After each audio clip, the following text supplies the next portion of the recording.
concept? Yes, a version of it. All right, for lesson 3.4, finding slope and rate of change. Slope is essentially the rate of change. That's just a different way to say that. If you look up here on the screen, you see how we have our slope is our rise over run? Nobody looked up. Rise over run is your slope. I highlighted it in yellow. Okay, that is talking about the change in y divided by the change in x, which you have seen this equation before, y2 minus y1 over x2 minus x1. Yeah, I'm ready. Good.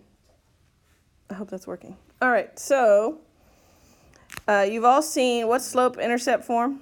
Rise over run. Which is y equals mx plus b. The m in this equation stands for what you see here. You see how m equals y2 over y1 over x2 minus x1. Okay, so this whole lesson is talking about finding the. So let's look at example 1. We're going to find the slope of the line shown. Let me take a picture.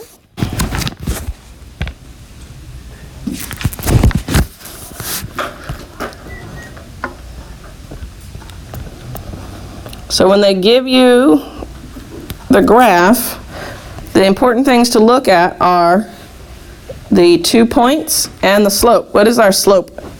What is m here? M is... What's the equation? We just had it in your key concept. y2 over y. So I can solve for the slope, right? So we just pick whichever y we want to go first. It doesn't really matter. So let's go with 6. Yeah, we're going to go with 6 minus 2. So m equals 6 minus 2.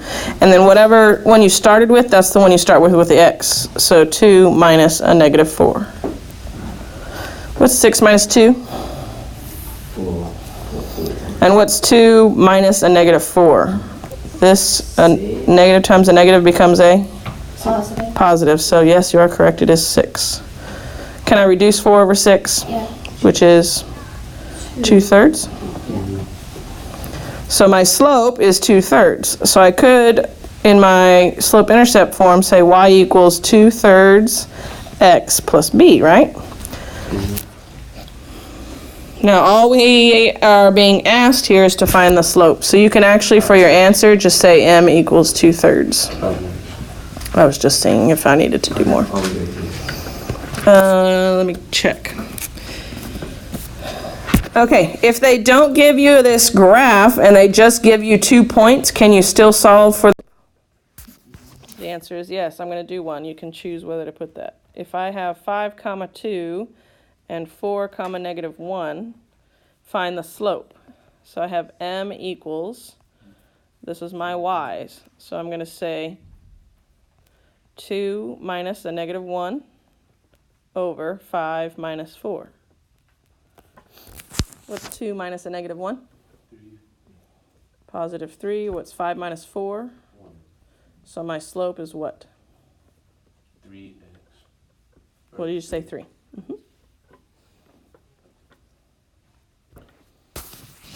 All right, any questions on how to solve for slope when you're given 2 points? All right, let's look at example 2. Put this in your journal.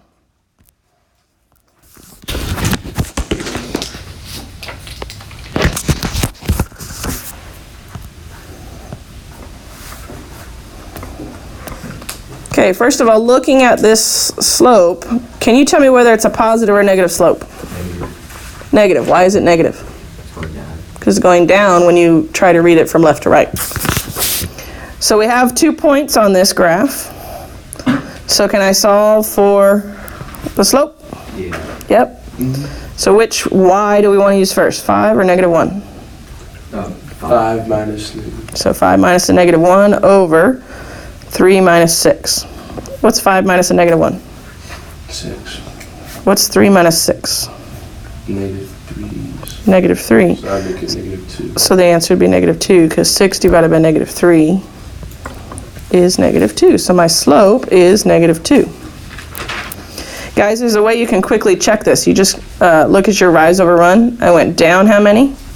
Over how many? -6 over 3. So if you have the graph, you can still check your work for it. Yeah. Any questions? No. Would you still have to do that, like, This whole thing? Yeah. If you have the graph, no, you can just tell me what rise over run is, absolutely, and simplify. If you just have the 2 points listed, then you got to do the y2 minus y1. So,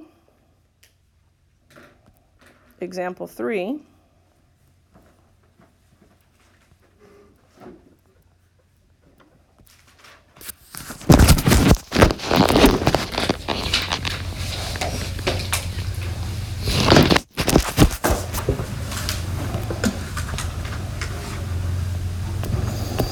Okay, so this is, again, when they're giving you the graph. First of all, what am I solving for? It says find the slope, right?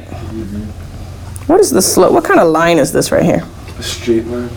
It is straight, but there's another word. Horizontal line. Do I have a slope on a horizontal line? No. Slope it represents a hill, right? Either uphill or downhill. So the slope on this one is what? 0.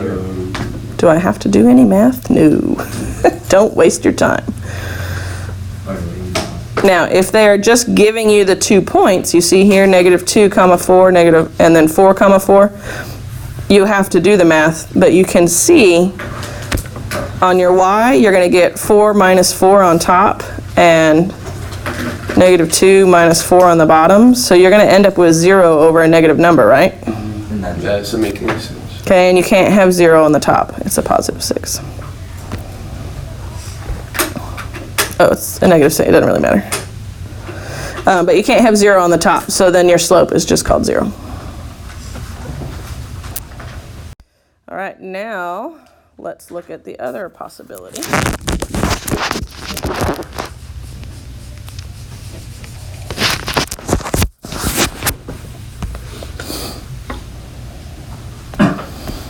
Okay, what kind of line is this one? Vertical. It is a vertical line.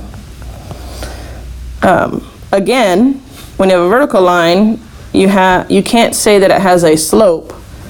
If I did the math on this, I'm going to have 1 minus 5 over 3 minus 3, which gives me a -4 over what? 0. Again, you can't have 0 in the bottom of a fraction.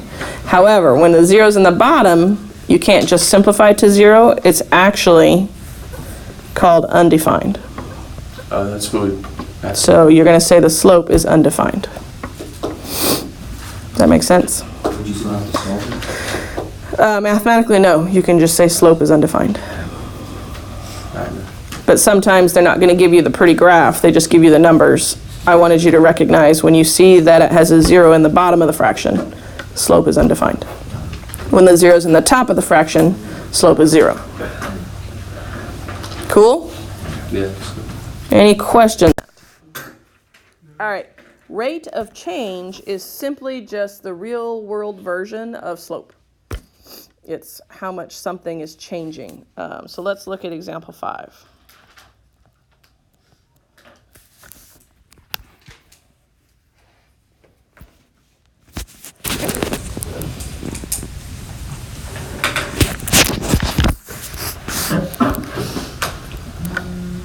I am busy.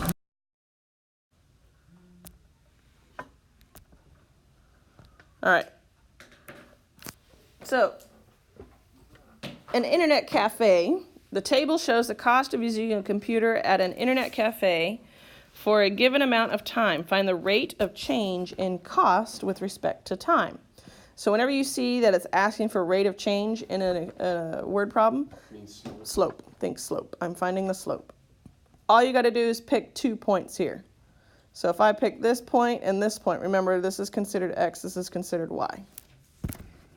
So I just 14 minus 7 over 4 minus 2.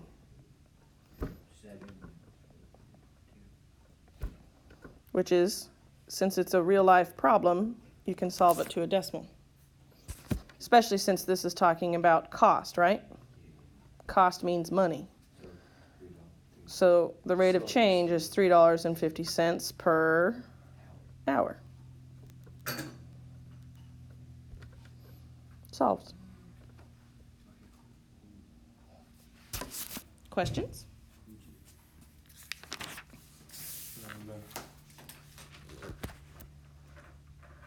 Do you feel like you need any more examples on rate of change? It's literally find the slope. Sometimes when you're solving for the rate of change, you're comparing one rate of change to another. So I'm going to make a slope of this versus a slope of that and tell which one's a greater change or lesser change. All right, so out of your textbooks, you just need to do numbers 4 through